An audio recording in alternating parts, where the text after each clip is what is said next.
নমস্কার বন্ধুরা, আপনি আছেন আপনার একান্ত নিজস্ব অভিনয় চর্চা কেন্দ্র অভিনয়ের হাতে খড়িতে। আর আমি অভিনেতা বিধান দাস, আপনার অভিনয় চর্চার সঙ্গী, আপনাকে স্বাগত জানাই।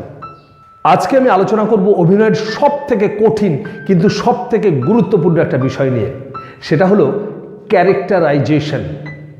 বন্ধু, ক্যারেক্টারাইজেশন যদি আপনি করতে না পারেন, যদি ক্যারেক্টারাইজেশন আপনি না বোঝেন, তাহলে কিন্তু আপনি অভিনেতা হিসেবে কোনো দিনই খুব বিশাল কিছু করতে পারবেন না। ক্যারেক্টারাইজেশন কিন্তু আপনাকে জানতে হবে।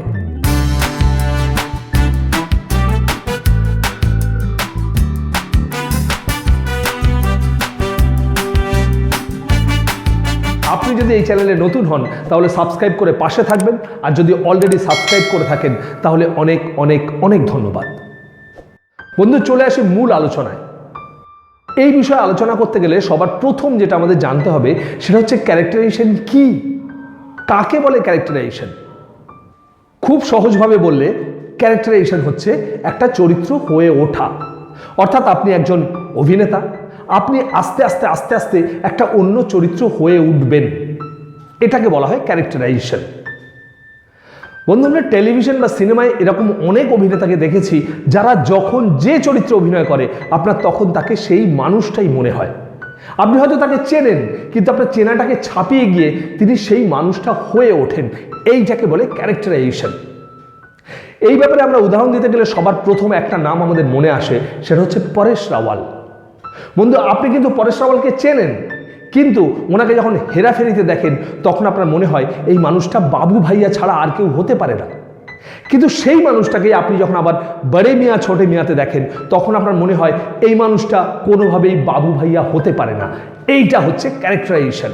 শরীর মন সবটা দিয়ে আস্তে আস্তে আস্তে আস্তে একটা চরিত্র হয়ে ওঠা, দ্যাটস কল্ড ক্যারেক্টারাইজেশন। ক্যারেক্টারাইজেশন দুভাবে করা হয়, একটা আউটার ক্যারেক্টারাইজেশন আর একটা ইনার ক্যারেক্টারাইজেশন। বন্ধু, এই শব্দ দুটো মনে রাখবেন, একটা আউটার ক্যারেক্টারাইজেশন, একটা ইনার ক্যারেক্টারাইজেশন। আউটার ক্যারেক্টারাইজেশন হচ্ছে সেই চরিত্রটাকে বাইরে থেকে দেখতে কেমন লাগবে, সেটা হচ্ছে আউটার ক্যারেক্টারাইজেশন। অর্থাৎ এই চরিত্রটার চুল কেমন হবে, এই চরিত্রটার মেকআপ কেমন হবে, এই চরিত্রটার পোশাক কি পরবে, এই চরিত্রটার পায়ে জুতো কি থাকবে, ইত্যাদি ইত্যাদি। অর্থাৎ বাইরে থেকে যেটা আরোপ করা হচ্ছে, আরোপিত, যেটা বাইরে থেকে আরোপ করা হচ্ছে সেটা হচ্ছে আউটার ক্যারেক্টারাইজেশন। ধরুন আমি নিজে এই চরিত্রটায় অভিনয় করেছি। এটা একটা পুলিশ অফিসারের চরিত্র।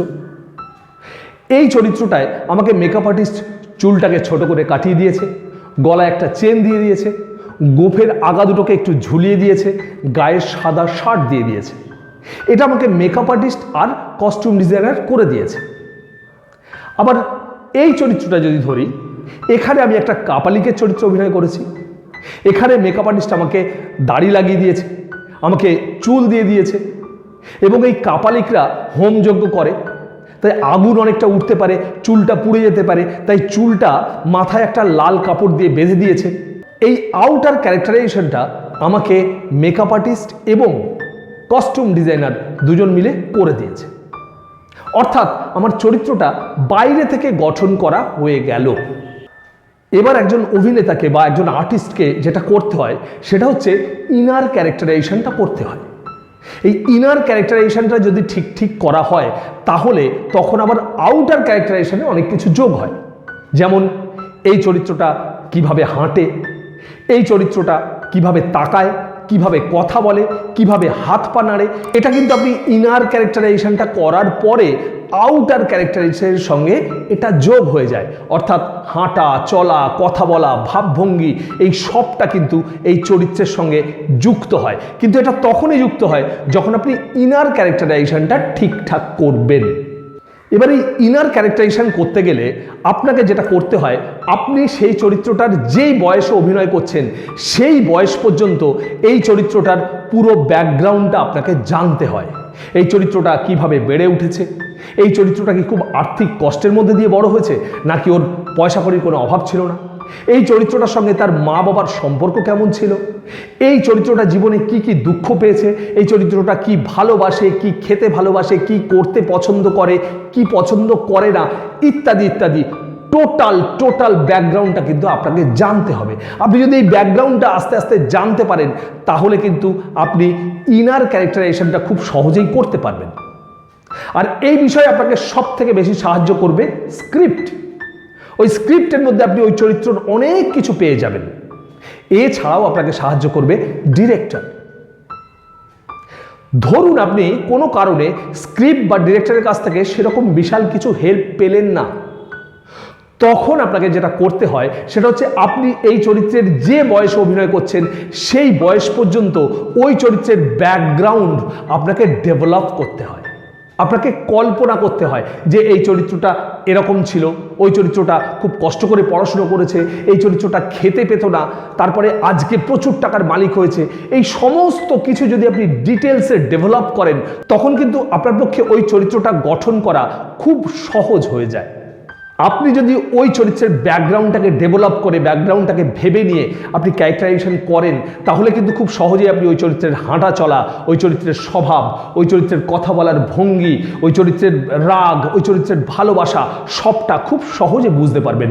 আপনার কাছে পুরো চরিত্রটা জীবন্ত হয়ে উঠবে। এবারে ইনার ক্যারেক্টারাইজেশনটাও আপনার তৈরি হয়ে গেল। এবার একজন আর্টিস্টকে যেটা করতে হয় আউটার ক্যারেক্টারাইজেশন আর ইনার ক্যারেক্টারাইজেশনকে ম্যাচ করাতে হয়।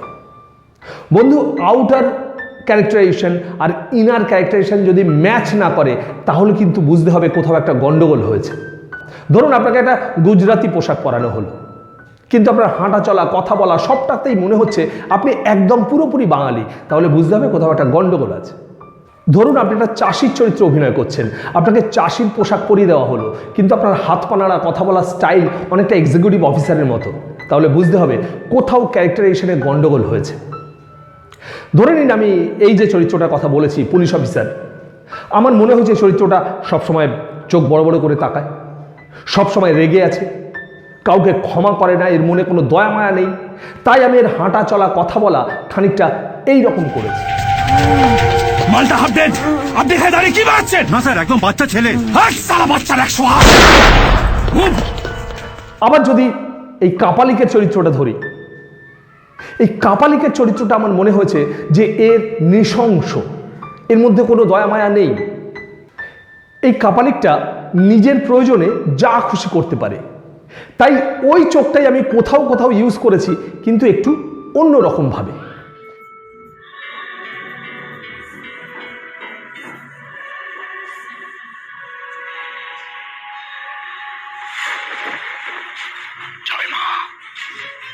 মাকে তুষ্ট করতে হবে, বলে দিতে হবে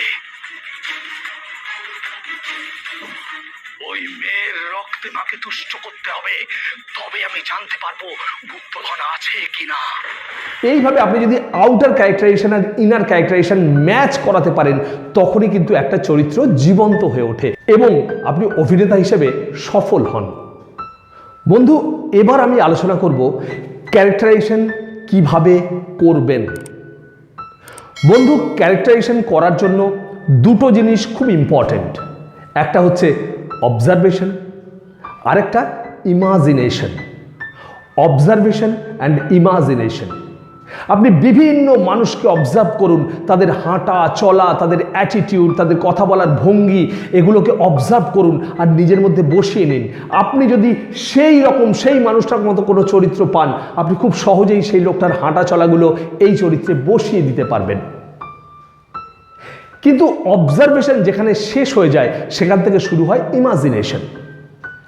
ধরে নিন আমি যে কাপালিকটার কথা বলেছি, আমি জীবনে কোনোদিন এরকম কাপালিক দেখিনি যে মানুষ বলি দেয়, তাহলে আমি কাপালিকের চরিত্রটা কিভাবে করব? বন্ধু, তখন আমাকে ইমাজিনেশনের সাহায্য নিতে হয়। তখন আমার গল্পের বইতে পড়া কাপালিক, সিনেমায় দেখা কাপালিক, সিরিয়ালে দেখা কাপালিক, তাদের থেকে একটু একটু একটু একটু করে সংগ্রহ করে আমাদের ওই চরিত্রটাকে গঠন করতে হয়। তাই একজন অভিনেতার অবজারভেশন এবং ইমাজিনেশন দুটোই ভীষণ পাওয়ারফুল হতে হয়। আমি খুব তাড়াতাড়ি আলোচনা করব কিভাবে অবজারভেশন পাওয়ার বাড়াবেন, কিভাবে ইমাজিনেশন পাওয়ার বাড়াবেন। আজকে যদি ওই আলোচনাটা এর মধ্যে ঢোকাই তাহলে এই ভিডিওটা অনেক লম্বা হয়ে যাবে, তাই আমি এটা আলাদা করে আলোচনা করব। আজকে আমি বেসিক্যালি যেটা আলোচনা করছি সেটা হচ্ছে ক্যারেক্টারাইজেশন। এবার বন্ধু, একজন অভিনেতাকে ক্যারেক্টারাইজেশন চর্চা করতে হয়। বন্ধু, আমি তো অনেক কথা বলে দিলাম, কিন্তু চর্চাটা কিভাবে করবেন? বন্ধু, আমি যে চর্চার পদ্ধতিটা বলছি এটা প্লিজ মনে রাখবেন এবং বাড়িতে নিয়মিত চর্চা করবেন। তাহলে আপনি খুব সহজে যে কোনো চরিত্রকে আপনি জীবন্ত করে ফেলতে পারবেন। কিভাবে করবেন? ধরুন আপনার বাড়িতে কোনো একটা লোক এসছে, সে কোনো একটা মানুষের গল্প করছে, যে জানিস তো আমাদের পাড়ার অমুকদা, তা সে এরম করে হাঁটে, এরম করে কথা বলে। আপনি ওইটুকু শুনে ওই মানুষটার চরিত্রটাকে রূপদান করার চেষ্টা করুন। আপনি খাতা পেন্সিল নিয়ে বসে যান, আপনি লিখে ফেলুন চরিত্রটা কেমন হতে পারে। ধরুন কিপ্টে, কি ধরনের কিপ্টে, লোকটা কতটা লম্বা হতে পারে, লোকটা হাত পা কিভাবে নাড়তে পারে, আপনি একটা চরিত্র তৈরি করুন। অথবা আপনি ধরুন কোনো খবরের কাগজ পড়ছেন বা কোনো গল্পের বই পড়ছেন, সেখানে কোনো একটা মানুষের সম্বন্ধে 2-3 লাইন বলা আছে, বেশি বলা নেই, 2-3 লাইন বলা আছে। সেই 2-3 লাইন আপনি তুলে নিয়ে তারপরে খাতা পেন্সিল নিয়ে বসে যান। সেই 2-3 লাইন থেকে আপনি আপনার কল্পনা শক্তি আর অবজারভেশন মিশিয়ে একটা চরিত্র তৈরি করুন। তারপরে সেই চরিত্রের মুখে সংলাপ বসান, বাড়িতে নিজে নিজে চর্চা করুন। বন্ধু, এইভাবে কিন্তু আপনি ক্যারেক্টারাইজেশন চর্চা করতে পারেন। এবং সবথেকে ইম্পর্টেন্ট কথা হলো, ক্যারেক্টারাইজেশন চর্চা করার এটা ছাড়া আর কোনো রাস্তা নেই, অন্তত আমার জানা নেই। এভাবে যদি আপনি ক্যারেক্টারাইজেশন বাড়িতে চর্চা করতে পারেন, বন্ধু, যে কোনো চরিত্র যখনই পাবেন, আপনি যদি 10 মিনিটও সময় পান, আপনি কিন্তু ওই 10 মিনিটের মধ্যে চরিত্রটা রূপদান করে ফেলতে পারবেন। এবং আপনার অভিনয় কোন মাত্রায় যেতে পারে আপনি শুধু একবার কল্পনা করুন। আজকের এই আলোচনাটা যদি আপনার কাজের মনে হয় তাহলে লাইক করবেন আর বন্ধুদের মধ্যে শেয়ার করবেন। আর আপনি অবশ্যই সাবস্ক্রাইব করে পাশে থাকা বেল আইকন চেপে অল করে দেবেন, যাতে আমার সমস্ত আলোচনা সবার আগে আপনার কাছে পৌঁছয়। দেখা হচ্ছে খুব তাড়াতাড়ি এরকমই কোনো গুরুত্বপূর্ণ আলোচনা নিয়ে। ততক্ষণ ভালো থাকবেন, সুস্থ থাকবেন। আপনার অভিনয় জীবনের শ্রীবৃদ্ধি কামনা করি। নমস্কার।